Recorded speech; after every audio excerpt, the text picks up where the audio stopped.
In the mafia, everything has a price. My brother thought he could steal from the Morettis and walk away. He was wrong. Now Dante Moretti, the most feared man in the city, is standing in my foyer, and he doesn't want the money back. He wants me.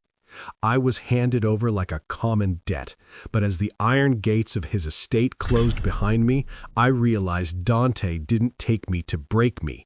He took me because he's been waiting years to finally make me his. The ivory keys of the Steinway were the only things that didn't feel stained in this house. As I played a melancholy Chopin nocturne, the music drifted through the halls of the Volkov estate, trying and failing to drown out the shouting in the study downstairs. My brother, Victor, had done it again, but this time it wasn't a gambling debt or a wrecked Ferrari. He had stolen from the Morettis. You don't steal from the Morettis and live to talk about it. The music snapped to a halt as the front doors were kicked open.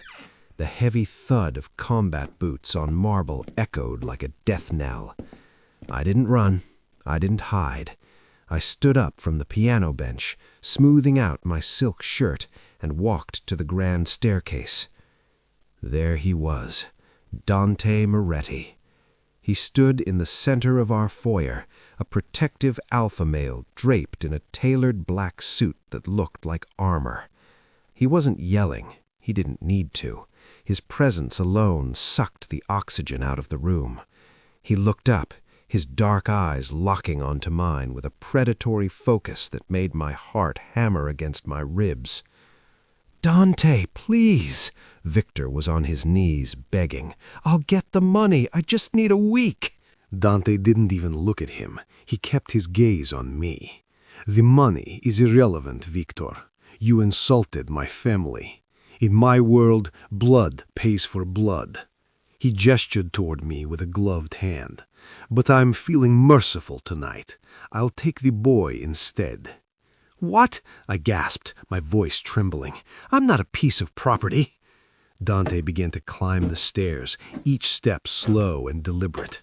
When he reached the landing, he stood a full head taller than me, smelling of rain and expensive tobacco. He reached out, his thumb brushing against my jawline, a touch that was surprisingly gentle, yet felt like a brand. "You're a Volkov, Luca," he whispered, his voice a low, dangerous rumble. "And right now, you're the only Volkov worth saving. Pack your things. You're coming to the Moretti estate. You'll stay there until I decide your brother's debt is paid." I looked down at Victor, who wouldn't even meet my eyes. He had sold me to save his own skin. "And if I refuse?" I challenged, trying to find a spark of the Volkov fire. Dante leaned in, his lips hovering near my ear. His deadly obsession flickered in his eyes, a secret hunger he had clearly been nursing for years. "Then I burn this house down with everyone inside it. Choose, Luca, the piano or the fire."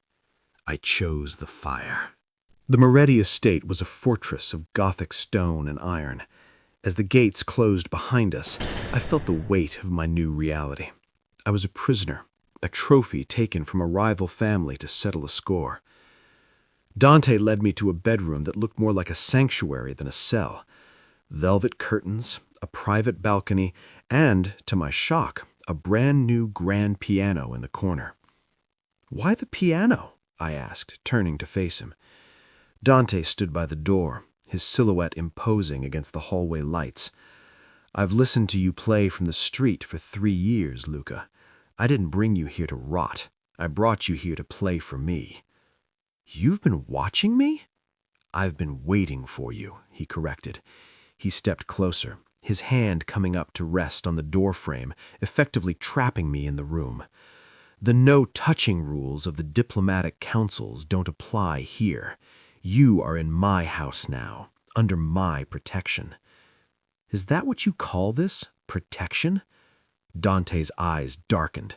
He reached out, his hand settling on the back of my neck, his fingers tangling in my curls. It was an assertive, possessive grip, the mark of a protective alpha male claiming what was his. Your brother has already put a price on your head with the other families. To the world, you're a target. To me, you're the only thing that matters. Stay in this room, don't test the locks, because if you run, I'll have to hunt you down, and I don't think you'll like the way I catch you." He pulled away and closed the door, the heavy click of the lock echoing in the silent room. I walked over to the piano and pressed a single key. The note was pure, but it sounded like a cry for help.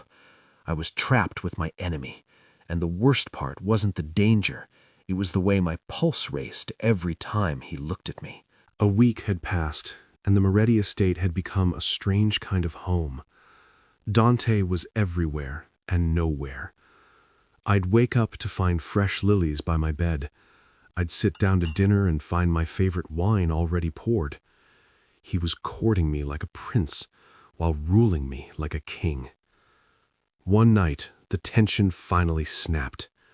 I was in the music room, playing a frantic, chaotic piece, my frustration pouring into the keys. I felt him before I saw him. The air grew heavy, the scent of sandalwood filling the room. "You're playing with anger," Dante said from the doorway. He had discarded his jacket, his white shirt sleeves rolled up to reveal muscular forearms covered in intricate black ink. "I'm playing with the only thing I have left," I snapped, standing up. "I'm a Volkov, Dante. We're supposed to be at war. Why am I here? Why haven't you turned me over to your council?" Dante walked toward me, his movements like a panther.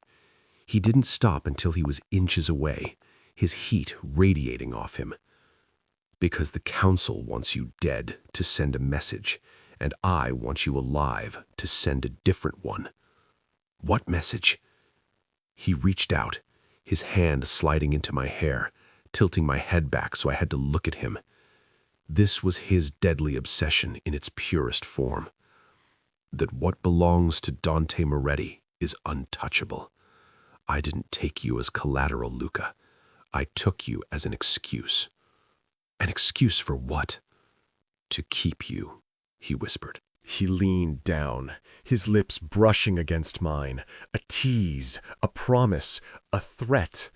I should have pushed him away. I should have spat in his face. I reached up, my fingers gripping his forearms, pulling him closer. The kiss was violent and desperate, a collision of two worlds that were never meant to touch. Dante groaned into my mouth, his hands moving to my waist, lifting me up onto the piano. The ivory keys groaned under my weight, creating a discordant soundtrack to our surrender. But the moment was shattered by the sound of gunfire echoing from the front gates. Dante pulled back instantly, his eyes turning cold and lethal. He reached into his waistband and pulled out a sleek black handgun. "Stay here, under the piano. Don't move until I come for you." "Dante, what's happening?" "Your brother," Dante spat, checking the magazine. "He didn't come to save you. He came to kill us both so he could take over the Volkov seat. He sold his soul to the Russians." He turned to leave, but I grabbed his hand. "Don't die," I whispered. Dante looked at me, a smirk touching his lips, the first real smile I had ever seen on him.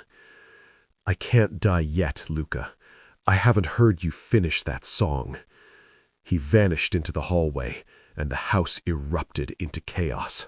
The silence after the battle was worse than the noise. I sat under the piano, my heart a drumbeat of terror, until the door finally creaked open. Dante stood there, covered in blood. Most of it wasn't his. His shirt was torn and he was limping slightly, but he was alive. He looked at me, and the protective alpha male finally dropped his guard. He slumped against the doorframe, breathing hard. "It's over," he gasped. "Victor is gone. The Russians are retreating." I ran to him, catching him before he could fall. "You're hurt." "I've been worse," he grunted, letting me lead him to the sofa. "But your family. Luca, there is no Volkov empire anymore. It's been dismantled. You have nothing." I looked at him, at the man who had stolen me, protected me, and fought for me. I looked at the blood on his hands and the fire still burning in his eyes. "I have you," I said softly. Dante looked up, surprised. He reached out, his bloody hand hovering before he pulled it back, not wanting to stain my white silk. I didn't care. I took his hand and pressed it to my cheek. "The contract between our families is dead. No more ransoms, no more debts. If I stay because I want to." Dante pulled me onto his lap, his arms wrapping around me like iron bands. "I'll give you everything, Luca. I'll build you a new empire, one made of music and silk, not blood and shadows. But you will be mine, in the eyes of the law and the eyes of the underworld." "I think I've been yours since the first time you stood outside my window," I admitted. 1 year later, the Moretti Volkov Gala was the event of the century. The underworld had a new king, and by his side sat a man who had turned a piano into a throne. I sat at the grand piano in the center of the ballroom, playing a triumphant, soaring piece. Dante stood nearby, talking to his lieutenants, but his eyes never left me. Every few minutes he'd catch my gaze and wink, a silent reminder of the night he took me as collateral. When the song ended, the applause was deafening. Dante walked over, offering me his hand. "Ready to go home?" he asked. "I am home," I replied. We walked out of the ballroom hand in hand, leaving the shadows of our past behind us. The rivalry was dead, the debt was paid, and the only thing that remained was a love that had been forged in blood and wrapped in silk. Luca and Dante found a kingdom in the ruins of a war. Their story is a testament that even in the darkest worlds, love is the ultimate power. We are so close to our 1,000 subscribers and 4,000 watch hours milestone. If you want to see more of these protective alpha males and the men who dare to love them, please join our family at Gay Stories Chronicles. Hit that subscribe button, leave a comment below telling us which mafia trope you want to see next, and help us keep the Chronicles alive. Thank you for being part of our journey.